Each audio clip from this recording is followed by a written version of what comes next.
এটি কক্সবাজারের টেকনাফ শহরের কাছাকাছি একটি জেলে পাড়া।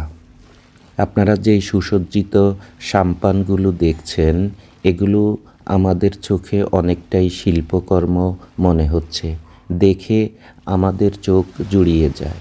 বাস্তবতা হলো এই সাম্পানগুলো ঠিক করিয়ে গভীর সমুদ্রে জীবনের ঝুঁকি নিয়ে মাছ ধরাই তাদের প্রধান কাজ।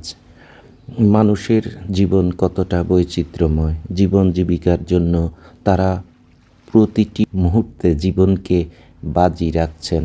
সমুদ্রের কাছাকাছি গেলে আমাদের মন ভালো হয়ে যায় ক্ষণিকের জন্য হলেও, কিন্তু এই মানুষগুলোর মাঝে অন্য কথা। তারা তাদের পরিবারের কথা চিন্তা করে তাদের জীবন পরিচালনা করেন এবং স্রোতের বিপরীতে তাদের জীবনকে বাজি রাখেন। তাদের কথা হলো, তারা যা আয় করেন তা দিয়ে তাদের সংসার চালানো কঠিন হয়ে পড়ে এবং তারা মনে করেন তারা সঠিকভাবে তাদের সংসারে ফিরতে পারবেন কিনা সে নিশ্চয়তাও নেই। অথচ আমাদের কাছে ভিন্ন রূপ। আমরা সমুদ্রের কাছাকাছি গিয়ে নিজেদের মনকে উৎফুল্ল করার চেষ্টা করি। অবাক নয়নে সমুদ্রের দিকে তাকিয়ে থেকে সৃষ্টিকর্তার অপরূপ সৌন্দর্য অবলোকন করি। একটা পর্যায়ে সতেজ মনে ফিরে এসে আমাদের কার্যক্রমে যোগদান করি।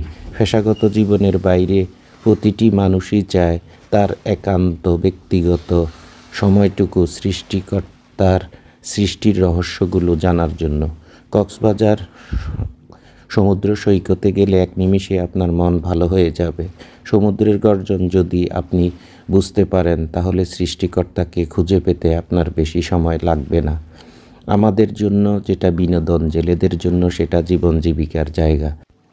জীবনটা এমনই, কোথায়ও আপনি বেশি দিন থাকলে একঘেয়ে জীবন হয়ে যাবে, সেটা যত অপরূপ জায়গায়ই হোক না কেন। মানুষ হিসাবে আমরা সবসময় বৈচিত্র্যে বিশ্বাসী। তাই আমি বিশ্বাস করি বয়স 50 পেরোনোর আগেই মোটামুটি সাধ্য অনুসারে সৃষ্টিকর্তার দেওয়া সকল কিছু উপভোগ করবেন। সমুদ্রের বিশালতার মতো মন হোক আমাদের সকলের। আমি ব্যক্তিগতভাবে বারবার সমুদ্রের কাছে ছুটে যাই আমার প্রশান্তির জন্য। একাকিত্ব ও মনের গোপন কথাগুলো সমুদ্রকে বলে এসে নিজকে হালকা করার জন্য। আপনারা সকলেই ভালো থাকবেন, দোয়া করবেন প্রিয় বাংলাদেশ যেন ভালো থাকে।